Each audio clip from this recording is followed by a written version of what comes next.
David Muir, ABC's World News Tonight, America's most watched newscast. Now streaming same day with all the breaking news of the day on Disney Plus. Most watched, most trusted. Now on Disney Plus every night. Breaking news tonight, major developments in the disappearance of Nancy Guthrie, mother of Today Show host Savannah Guthrie. The sheriff releasing 2 ransom notes. The first note claiming, quote, "We have your mother," why the sheriff is now making the notes public. Aaron Katersky with new reporting. Also breaking tonight, an F-35 fighter jet going down in San Diego. The fiery crash at a Marine base. Martha Raddatz with news on the pilot's condition.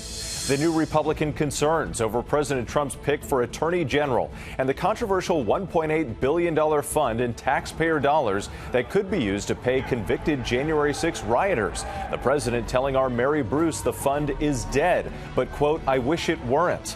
AI going rogue. Just days after OpenAI revealed its artificial intelligence models hacked other companies, rival AI giant Anthropic now saying its models hacked 3 organizations during testing. Former NFL star and TV analyst Tony Romo placed on leave following his DUI arrest. Tonight, President Trump going against his own intelligence officials, blaming Minnesota state leaders and not Iran for the massive cyber attack targeting the state's water facilities.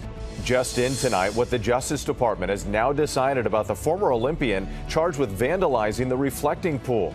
The alarming images coming in, thousands of people swimming around border fences to claim asylum in Europe, dozens dying along the way, Spain deploying its military.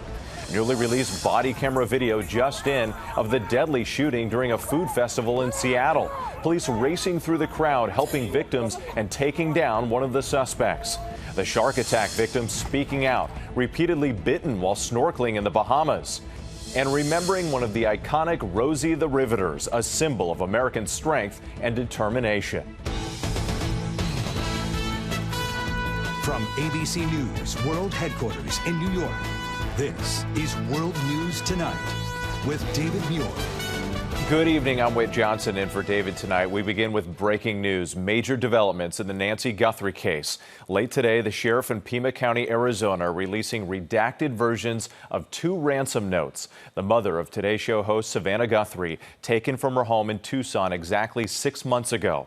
The first note sent to a local TV station saying, quote, "We have your mother," and adding she is safe but scared. The writer demanding $4 million in Bitcoin. The second note received days later claiming Nancy Guthrie, quote, "perished shortly after she was taken." The writer claiming we never intended to hurt her. This comes 24 hours after we learned new details about DNA found at the scene. ABC's chief investigative correspondent Aaron Katersky leads us off tonight. Tonight, exactly 6 months after this masked man abducted Nancy Guthrie from her home near Tucson, we are seeing the chilling notes demanding a ransom. The first arrived the day after she was reported missing and was addressed to her daughter, Today host Savannah Guthrie. "We have your mother, Nancy. She is safe but scared." The note demanded $4 million in Bitcoin, and if not paid in 7 days, threatened she will be killed. Your mother is aware of this, and her life is in your hands. 4 days later, a second note claiming Nancy Guthrie, who relied on daily medication to survive, had died. "We did not fully grasp the seriousness of her physical condition. We never intended to hurt her. That was not our intention. She perished shortly after she was taken. We believe it was heart-related. She is buried in nature now." The note concluded, "We are truly sorry." The next day, Savannah Guthrie appeared to respond to that message. "We received your message, and we understand. We beg you now to return our mother to us so that we can celebrate with her." She has said she believed both of those notes were credible. I believe the 2 notes that we received, that we responded to, I tend to believe those are real. Both notes contain the same Bitcoin address, and the author also claimed to know details from Nancy Guthrie's house, saying her white smartwatch was left at the foot of the bed and a backyard floodlight was destroyed. Investigators tell us those details are accurate.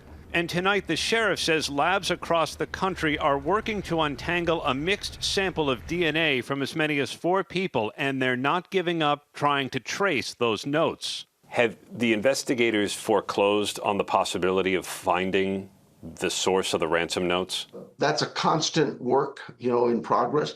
Everything's important. We're going to track it down until we find out who it is that sent that ransom note.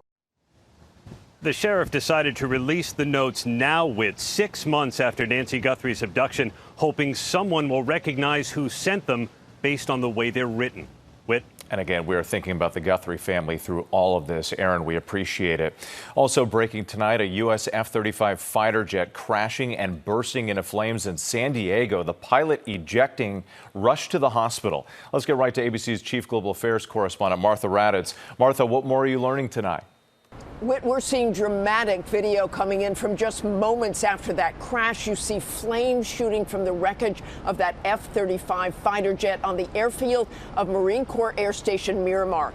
Thick smoke billowing in the air. A source telling ABC News it appears the jet crashed just short of the runway as it was landing. The pilot ejecting, taken to the hospital with non-life-threatening injuries. Today's crash coming a month after a B-52 bomber crashed at Edwards Air Force Base in California, killing all 8 on board. As for the F-35, the investigation began immediately into the loss of the $109 million stealth fighter, but we are grateful that pilot survived. Whit. All right, Martha Raddatz, thank you very much. Now to the showdown in Washington over President Trump's pick for Attorney General. Today, the president only fueling concerns from some Republican senators with his latest comments about the $1.8 billion weaponization fund. And news tonight on the raging conflicts in the Middle East, including a potential breakthrough with Hamas. Here's ABC's Chief White House correspondent, Mary Bruce. Today at Camp David with his embattled pick for Attorney General Todd Blanche sitting across from him, the president digging in, demanding the Senate confirm him immediately. Todd Blanche is a very, very good man, and he shouldn't be in the middle of this. The president escalating his fight with 2 Republican senators, John Cornyn and Tom Tillis, who are refusing to back Blanche, Trump's former personal attorney, over concerns that the administration will revive plans for a $1.8 billion fund and give taxpayer dollars to Trump's political allies who claim they were wronged by the Biden administration, including January 6th rioters. Blanche has told Congress the fund is dead. Today, I pressed the president. Just to be clear, do you agree with the acting attorney general that the anti-weaponization fund is dead? And why not just put that in writing? It is dead, but, I wish it weren't, to be honest with you. I think people were horribly treated, horribly abused. This has nothing to do with Todd. This was me. Horribly abused. And I'd like to see them compensated for the pain. Tillis saying the president made it clear the fund is still alive, which is exactly why we are attempting to formally end it. And with the war with Iran now in its 6th month and widening, I asked the president how this conflict ends. Should Americans be prepared for these back and forth attacks to continue until Iran simply isn't able of striking back? They'll get weaker. They'll get a little stronger maybe now, but they'll get weaker, and then they peter out. As the war drags on, the human toll growing. At least 685 U.S. troops have been wounded and 18 killed in action. Today in New York, 28-year-old Staff Sergeant Angel Rampersad, who was killed in an Iranian missile strike in Jordan, laid to rest. My daughter was a real hero, and I will miss her dearly. And the president making it clear he is not stopping these attacks against Iran. And tonight he's also touting an agreement for the, quote, complete disarmament of Hamas. But serious questions remain. Hamas says they will disarm, but only if Israel withdraws from Gaza first. Whit, I pressed the president on this today. He had no details, but insisted that Israel is, quote, very happy with the deal. Whit. All right, Mary Bruce for us. Thank you. Tonight, growing concerns about AI going rogue just days after OpenAI revealed its artificial intelligence models hacked other companies. Rival AI giant Anthropic now saying its models hacked 3 organizations during testing. Here's ABC's Trevor Ault. Tonight, the alarming AI security breach. Tech giant Anthropic, the maker of Claude, says in recent testing, some of its AI models were inadvertently granted access to the internet and hacked several other organizations. The company says it frequently tests its AI models in simulations sealed off from the internet. But a review found 3 incidents where a partner testing company accidentally allowed Claude internet access, and the models used it to gain unauthorized access to the real systems of 3 different organizations by using basic techniques such as exploiting weak passwords. This comes a week after the company behind ChatGPT, OpenAI, revealed 2 of its models went rogue in a similar incident, breaking onto the internet in what was supposed to be a sealed security test, then hacking into the systems of other AI companies. That incident prompted Anthropic to review more than 140,000 of its own tests, and these 3 new breaches were uncovered. Last month, Anthropic CEO told our Lindsay Davis he believes there should be more government oversight of AI. Where is the responsibility to make sure that you're creating a safe product that doesn't create a worst case scenario? Yeah, I mean, I think we're building it. The onus is on us, right? I think the government has a role in setting standards, in helping us identify and track down threats. Anthropic did not identify the 3 organizations that had been hacked. Last week, lawmakers proposed an AI kill switch bill, which would halt advanced AI models if they were to pose a catastrophic risk. Whit. Something to watch going forward. Trevor, thank you. Tonight, 5 weeks before the start of the NFL season, former star quarterback and TV analyst Tony Romo has been placed on indefinite leave following his DUI arrest in Milwaukee. Here's ABC's Morgan Norwood. Tonight, a week after he was stopped on a Wisconsin highway and arrested for suspicion of operating while intoxicated, Tony Romo is sidelined. How many drinks have you had? CBS Sports says the former Dallas Cowboys star is on leave from his role as the network's top NFL analyst until further notice. Where are you coming from? The golf course, and I'm going to meet Grandma and Grandpa. The decision follows this July 23rd stop in Milwaukee, when a sheriff's deputy said she found an open container in Romo's vehicle. Can I do an exercise? Go ahead, dude. He failed a field sobriety test. Did I pass this test? You turn around. No, I didn't, huh? During Romo's absence, CBS Sports turning to former defensive end J.J. Watt. Watt played 12 seasons in the NFL with the Houston Texans and Arizona Cardinals. And with Tony Romo is due back in court in September, we've reached out to his reps for comment but have not heard back. Whit. All right, Morgan Norwood for us tonight.